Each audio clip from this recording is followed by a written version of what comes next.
Hi, എന്തൊക്കെയുണ്ട് വിശേഷം? എല്ലാവർക്കും സുഖമല്ലേ? ഇന്നത്തെ വീഡിയോ എന്താണെന്നല്ലേ, ഇത് നമ്മളെ മുതിരയാട്ടോ.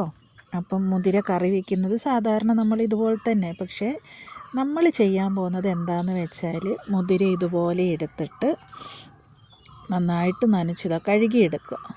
കഴുകിയെടുത്ത ശേഷം നമുക്കിത് മുളപ്പിച്ച ശേഷമാണ് നമ്മൾ എന്താക്കുന്നത്, കറി വെക്കാൻ പോകുന്നത്. അപ്പോൾ മുതിര നന്നായിട്ട് കഴുകി വൃത്തിയാക്കിയ ശേഷം വെള്ളമൊക്കെ ഊറ്റി കളഞ്ഞിട്ട് നമ്മളൊരു നല്ല വെള്ള വൈറ്റ് തുണി എടുത്തിട്ട് മുതിര ഇങ്ങനെ ഇതുപോലെ കെട്ടി ഈ പാത്രത്തിൽ വെക്കുക കേട്ടോ. പക്ഷെ ഞാനിങ്ങനെ നന്നായിട്ട് അടച്ച് വെക്കണേ. ഇങ്ങനെ വെച്ച് കഴിഞ്ഞിട്ട് പക്ഷേ 2 ദിവസം കഴിഞ്ഞപ്പോഴേ ഇത് ശരിക്കും അങ്ങോട്ട് മുള വന്നില്ല. ഞാൻ കാണിച്ചു തരാം, കണ്ടില്ലേ, ഇത്രയേ മുള വന്നിട്ടോ. അപ്പോൾ ഒന്നും കൂടി നന്നായിട്ട് മുള വരാൻ വേണ്ടിയിട്ട് ഇതിൻ്റെ തന്നെ വേറൊരു പാത്രം, ഇത് ഞാൻ ചട്ടിയിലാണ് എടുത്ത് വെച്ചത്. അപ്പം നമുക്ക് എന്താക്കുക, ഇതുപോലെ പരന്ന പാത്രത്തിൽ പരത്തിയാക്കിയിട്ട് ഇട്ട് കൊടുക്കുക, പരത്തി ഇട്ട് കൊടുക്കുക. അപ്പം എന്താക്കുക, ഇത് നല്ല രീതിയിൽ മുള വരും. ഞാൻ ആദ്യം ചട്ടിയിലിട്ടിട്ട് ആ വെള്ള തുണിയിൽ കെട്ടി വെച്ച് നോക്കുമ്പോൾ ഇത്രയേ മുള വന്നുള്ളൂ. അപ്പം ഞാൻ ഇതുപോലത്തെ ഒരു പാത്രം പരന്നതെടുത്തിട്ട് പരത്തിയിട്ടിട്ട് ഇതിൽ വെള്ള തുണി മേലെ ഇതാക്കി കൊടുക്കണം കേട്ടോ, അടച്ചു കൊടുക്കണം. എന്നാൽ മാത്രമേ നന്നായിട്ട് മുള വരുള്ളൂ. അപ്പം നമുക്ക് എന്താക്കാം, ഇതുപോലെ ഇട്ടിട്ട് നന്നായിട്ട് പരത്തി കൊടുത്തിട്ട് നമുക്കിത് മുളയ്ക്കാൻ വയ്ക്കാം.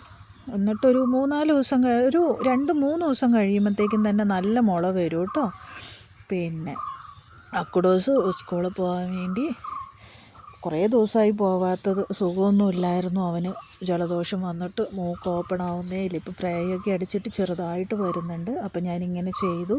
ഇനി നമുക്കിതെന്താക്കാം, ഇതിൻ്റെ മേലത്തേക്ക് ഒരു വെള്ള തുണി വെച്ചിട്ട് ഇതാക്കുക. ഇതിപ്പം കണ്ടില്ലേ, തേച്ചൊന്നും മുളച്ചിട്ടില്ല. അപ്പോൾ ഇതിൻ്റെ മേലെ നേരത്തെ നമ്മൾ പൊതിഞ്ഞ് വെച്ച ആ വെള്ള തുണി തന്നെ നനച്ച് കൊടുത്തിട്ട് ഇതുപോലെ വിരിച്ച് വയ്ക്കാവേ. എന്നിട്ട് ഞാൻ കാണിച്ചു തരാം കുറച്ച് ദിവസം കഴിഞ്ഞ ശേഷം. ഇത് നന്നായിട്ട് കുറച്ച് ദിവസം എന്ന് പറഞ്ഞാൽ കുറേ ദിവസമൊന്നുമില്ല കേട്ടോ, 2-3 ദിവസം, അതിൻ്റെ അപ്പുറത്തേക്ക് വെക്കേണ്ട ആവശ്യമൊന്നുമില്ല. അപ്പം ഞാൻ ഒന്ന് ചെറുതായിട്ട് മേലത്തേക്ക് ഒന്ന് തളിച്ച് കൊടുത്തിട്ട് അടച്ച് വെക്കാൻ പോവുക. ഒരു 3 ദിവസം കഴിഞ്ഞ ശേഷം ഇനി ഞാനിത് തുറന്നു നോക്കുകയുള്ളൂ കേട്ടോ. ഇത് ഞാൻ അടച്ച് വെച്ചിട്ടുണ്ട്. ഇനി 3 ദിവസം കഴിഞ്ഞിട്ട് നമുക്കിതിങ്ങനെ തന്നെ എടുത്തിട്ട് കൊണ്ടുപോയി വെച്ചാൽ മതി. ഇനി ഒരു 3 ദിവസം കഴിഞ്ഞിട്ട് നമുക്കിതെന്തായി എന്ന് നോക്കാം കേട്ടോ. അപ്പം 3 ദിവസം കഴിഞ്ഞിട്ട് നോക്കാം. ഇത് കണ്ടില്ലേ, 3 ദിവസം കഴിഞ്ഞു. ഇതാണ്ടേ നല്ല രീതിയിൽ മുളച്ചു വന്നിട്ടുണ്ട്, കണ്ടില്ലേ. നല്ല രീതിയിൽ മുതിര നന്നായിട്ട് മുളച്ചു, നിങ്ങൾക്ക് തന്നെ കാണാൻ പറ്റുന്നില്ലേ. നല്ല രീതിയിൽ എല്ലാ മുതിരയും മുളച്ചു വന്നിട്ടുണ്ട്. അപ്പോൾ ഇത് കറി വെച്ച് ഭയങ്കര ടേസ്റ്റ് കേട്ടോ. ഇത് കണ്ടോ, നിങ്ങൾ തന്നെ നോക്കിക്കേ, നല്ല രീതിയിൽ മുളച്ചു വന്നില്ലേ. അപ്പോൾ ഇനി ഇത് കറി വെക്കണ്ടേ. അപ്പം നമുക്ക് ഇതൊരു അരിപ്പയിലേക്ക് ഇട്ട് ഇതൊന്ന് കഴുകിയെടുക്കാം കേട്ടോ. മുളയൊന്നും പോവാണ്ട് നല്ല രീതിയിൽ കഴുകിയെടുത്തിട്ട് ഇത് നമുക്ക് അടുപ്പിലേക്ക് വെക്കാം. അത് മുളയൊക്കെ അങ്ങനെ തന്നെ ഉണ്ട് കേട്ടോ, നന്നായിട്ട് മുളച്ചിട്ടുണ്ട്. അപ്പം നമുക്ക് അടുപ്പിലേക്ക് വെച്ചിട്ട് ഇതിലേക്ക് എന്താക്കണം, കുറച്ച് വെള്ളം ഒഴിച്ച് വെക്കണേ. 1/4 ടീസ്പൂണോളം മഞ്ഞൾപ്പൊടി ഇടണം. അതുപോലെ തന്നെ ഇതിൽ മുളക് പൊടി ഉപയോഗിക്കണം, അതും 1/4 ടീസ്പൂണോളം മതി കേട്ടോ. എന്നിട്ട് ഇത് നന്നായിട്ട് വെന്ത് വരട്ടെ. അപ്പോഴത്തേക്കും നമുക്കിതിന് വേണ്ട അരപ്പ് റെഡിയാക്കാം. അപ്പം നമുക്കിത് അരയ്ക്കണ്ട, എന്തൊക്കെയാണ് വേണ്ടതെന്നല്ലേ. നമുക്ക് മിക്സിയിലേക്ക് ഇട്ട് കൊടുക്കേണ്ടത് തേങ്ങ ഒരു ഇത്തിരി മതി കേട്ടോ. തേങ്ങ കുറച്ചേ എടുത്തിട്ടുള്ളൂ, പക്ഷെ മല്ലിയില നമുക്ക് കുറച്ചധികം വേണം. അതുപോലെ തന്നെ 3 പച്ചമുളകും കൂടി ഇട്ട് കൊടുക്കണം കേട്ടോ.